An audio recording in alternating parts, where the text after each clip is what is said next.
বিশাল বিপুল সমুদ্রের হাতছানি, দীঘা, পুরী, তাজপুর বা মন্দারমণি, অবশ্যই বাঙালির আবেগ জড়িয়ে। তাই তো বারবার শহর থেকে যাই পালিয়ে, বারবার সমুদ্র সৈকতে চলে আসি। ঢেউয়ের নাচন, বালির ওপরে হাঁটা, সত্যিই তো আমাদের মুখে ফোটায় হাসি। একদিনের ছুটিতে যদি ভাবো কোথায় যাবে, তাহলে চলে আসতে পারো মন্দারমণি। আর এলিট বিচ রিসর্ট আমরা যেই হোটেলে রয়েছি সেটা কিন্তু সত্যিই দুর্দান্ত। কলকাতার বজবজ থেকে আমরা আমাদের জার্নি স্টার্ট করেছিলাম। বজবজ থেকে মন্দারমণি পুরো জার্নিটা ছিল ভীষণ চার্মিং। আমরা অন দ্য ওয়ে 3টে ব্রেক নিয়েছিলাম। আমরা প্রথম দাঁড়িয়েছিলাম আজাদ হিন্দ ধাবায়, উলুবেড়িয়ার কাছে। ব্রেকফাস্টে আমরা অর্ডার করেছিলাম মশালা দোসা, তার সাথে দুধ চা। রোড সাইডের এই দুধ চাটা কিন্তু আমার খুব ফেভারিট। আমাদের সেকেন্ড ব্রেক ছিল ডাব খাবার জন্যে। দীঘা মন্দারমণি যাওয়ার পথে অবশ্যই ডাব খেতে হবে। এই ডাব খাওয়াটা এই জার্নির একটা বড় অ্যাট্রাকশন। তাই আমরা গাড়ি দাঁড় করিয়ে ডাবের মিষ্টি জল আর শাঁস খেলাম মন ভরে। তারপরে আবার আমাদের জার্নি শুরু হলো। আমরা থার্ড ব্রেকটা নিলাম সৌলা ব্রিজের ঠিক আগে, একটা সমুদ্রের খাঁড়ি, আর সেখানে দাঁড়িয়ে আছে ট্রলার সারি সারি। অপূর্ব দৃশ্য। সেই অপরূপ সৌন্দর্য উপেক্ষা করে এগিয়ে যেতে পারলাম না। গাড়ি দাঁড় করিয়ে ইচ্ছে হলো জায়গাটাকে একটু ঘুরে দেখার।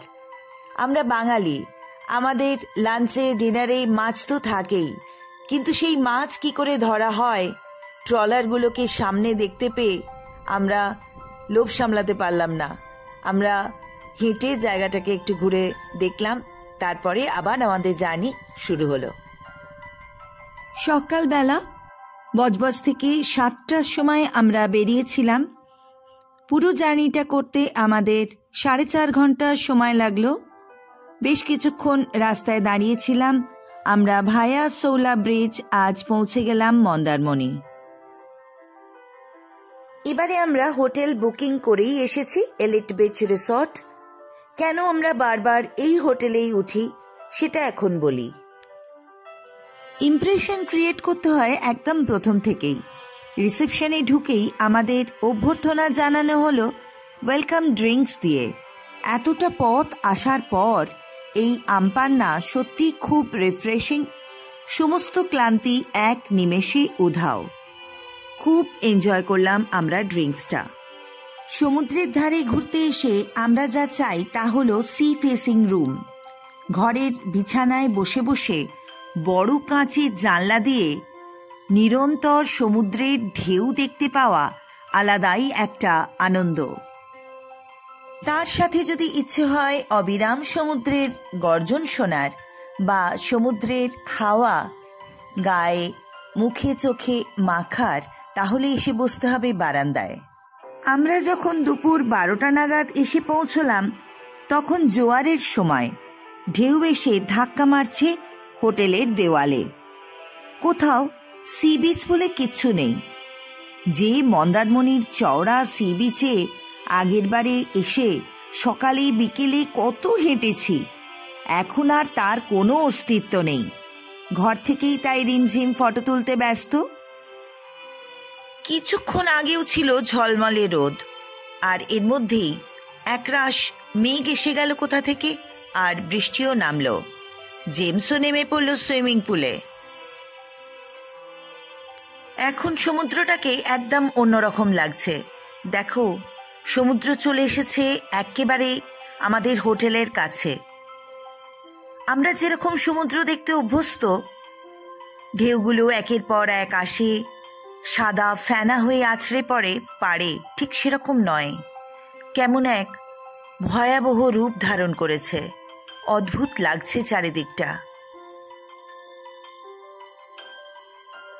রোদ বৃষ্টিতে সমুদ্রের নানা রকম রূপ দেখতে দেখতে আমাদের খিদেটাও কিন্তু খুব জোর পেয়েছে। এবারে লাঞ্চে যেতেই হবে। চলে এলাম আমরা কুটুমবাড়ি রেস্তোরাঁয়। চলো ভিতরে গিয়ে দেখি কি কি পাওয়া যাচ্ছে। তার আগে অবশ্যই একটা সেলফি নিয়ে নেওয়া যাক। খাবার অর্ডার করার আগে একবার মেনু কার্ডে চোখ বুলিয়ে নেওয়া হচ্ছে। গুরবিন্দর ভাইয়াও আমাদের সাথেই রয়েছে, একসাথেই লাঞ্চ করব। আমাদের স্টার্টার সার্ভ করে দিয়েছে, পাঁপড় ভাজা দিয়ে আমাদের খাওয়া শুরু হলো। ভেজ থালি 130 রুপিস, রয়েছে ভাত, ডাল, আলু পোস্ত, একটা ভাজা, চাটনি, পাঁপড়, তার সাথে অ্যাডিশনাল মাছ, মাংস, যে যেরকম নেবে সেরকম এক্সট্রা প্রাইস। ভেটকি মাছের কালিয়া,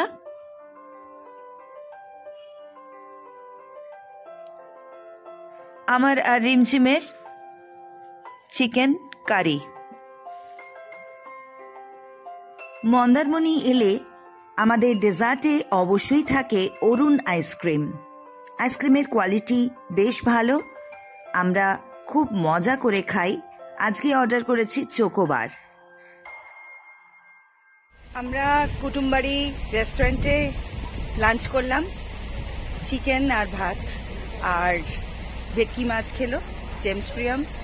তো ভালোই ছিল মোটামুটি খাবার, খারাপ ভেজ না। থালি 130 ভেজ থালি 130, তার সাথে অ্যাডিশনাল ডিশেস নিতে পারো।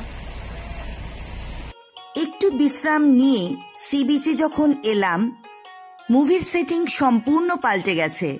যে সমুদ্রের ঢেউ ঘণ্টাখানেক আগে এসে আছড়ে পড়ছিল হোটেলের গায়ে, এখন সেই ঢেউ সরে গেছে অনেকটা দূরে। প্রশস্ত সমুদ্র সৈকত, সূর্যের তেজ কমে এসেছে বটে, কিন্তু পশ্চিম আকাশের উজ্জ্বল স্বর্ণালী আভা ছড়িয়ে পড়েছে চারিদিকে। সোনাঝরা বিকেল মায়াবী হয়ে উঠেছে। খুব সুন্দর একটা সময় কাটাচ্ছি, শহর থেকে অনেক দূরে সাগর পাড়ে। বিকেলটা একদম নিজের মতো করে কাটানো যাবে। নিজেকে খুঁজে পাওয়ার এক বিরল অবকাশ।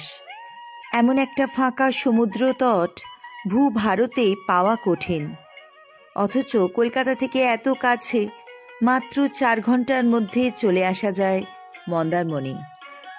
পরন্ত বিকেলে কয়েকটা সেলফি মা আর মেয়ের ধরা থাকুক, পরে কোনো সময় দেখে মনে পড়বে আজকের সূর্যাস্তের কথা।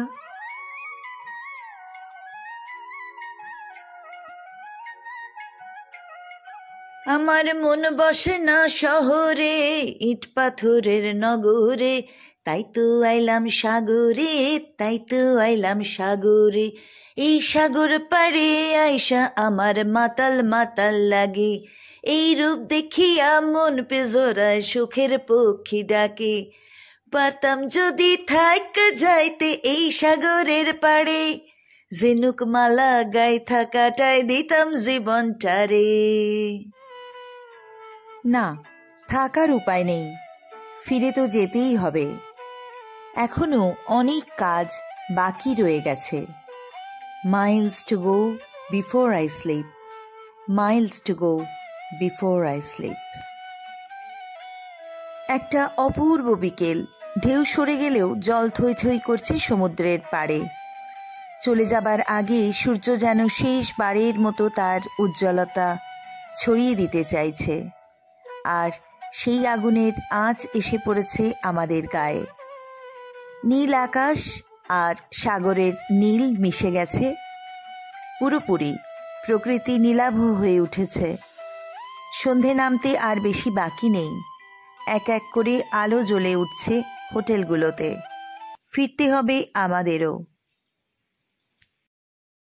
আর সূর্যটা দেখো সবে মাত্র অস্ত গেছে, আকাশ কিন্তু এখনো লাল হয়ে রয়েছে।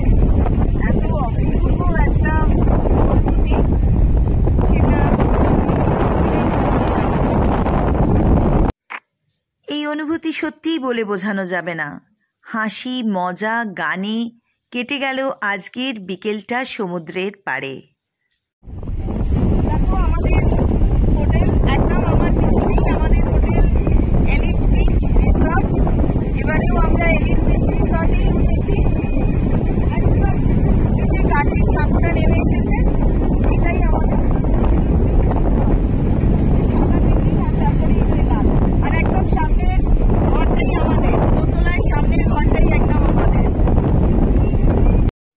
দিনের আলো প্রায় নিভে এলো। আমরাও চললাম আমাদের হোটেলের দিকে। আর কিছুক্ষণের মধ্যেই অন্ধকার নেমে আসবে।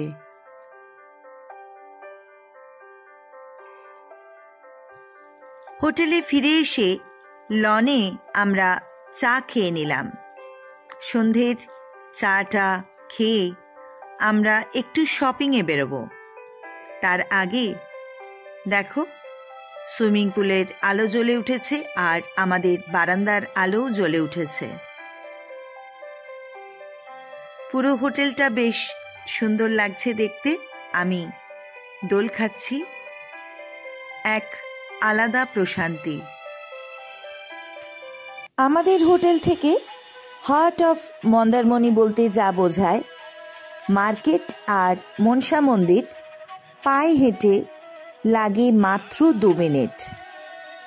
মনসা মন্দিরটা বেশ সুন্দর দেখতে। কোনো ভিখারি নেই, নেই চিৎকার চেঁচামেচি।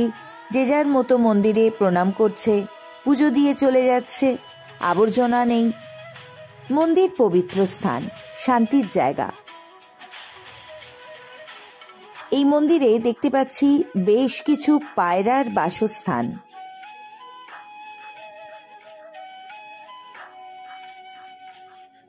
সুন্দর জায়গাটা, বেশ ভালো লাগলো। মন্দিরের একদিকে টোটো স্ট্যান্ড আর অন্যদিকে শপিং সেন্টার। আমরা এবারে দোকান বাজার করতে যাব। চলো তাহলে। রং বেরঙের কত জিনিস রকমারি, সাজানো সব ব্যাগ, ছোট বড় মাঝারি, জামা প্যান্ট গেঞ্জি, টাঙানো সারি সারি, খেলনা, হরেক রকম। কিনে নিলাম গাড়ি। রয়েছে ঝিনুকের দুল, চুড়ি, মালা, বাহারি। কিনলাম কাজু বাদাম। এবার কিন্তু ব্যাগ হয়ে গেল বেশ ভারী। না না, আর কিচ্ছু কিনবো না, এবার যেতে হবে বাড়ি।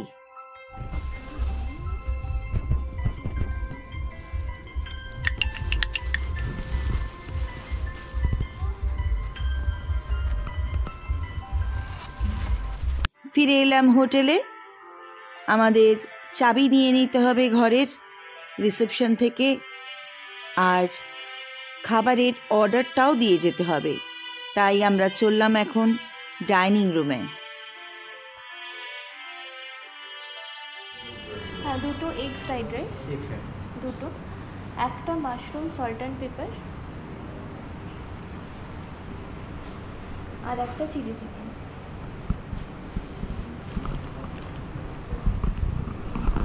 আমরা খাবার সার্ভ করতে বলেছিলাম 9:30, আর ঠিক কাঁটায় কাঁটায় 9:30 আমাদের খাবার দিয়ে গেল। আমাদের খাবারে রয়েছে আজকে ফ্রাইড রাইস, চিলি চিকেন আর মাশরুম, সাথে রয়েছে স্যালাড আর cold drinks.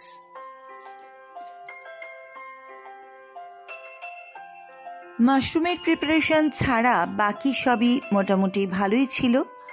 Good night friends, আজকের ভিডিও এটুকুই। আমি পরের ভিডিওতে দেখাবো আগামীকাল সকালটা আমাদের কেমন কাটছে। আমাদের কমপ্লিমেন্টারি ব্রেকফাস্ট আর কলকাতায় ফিরে যাওয়ার কিছু ঝলক থাকবে। আজকে বিদায় নিচ্ছি বন্ধুরা, আবার দেখা হবে খুব তাড়াতাড়ি। ঘুরতে থাকো আমার সাথে।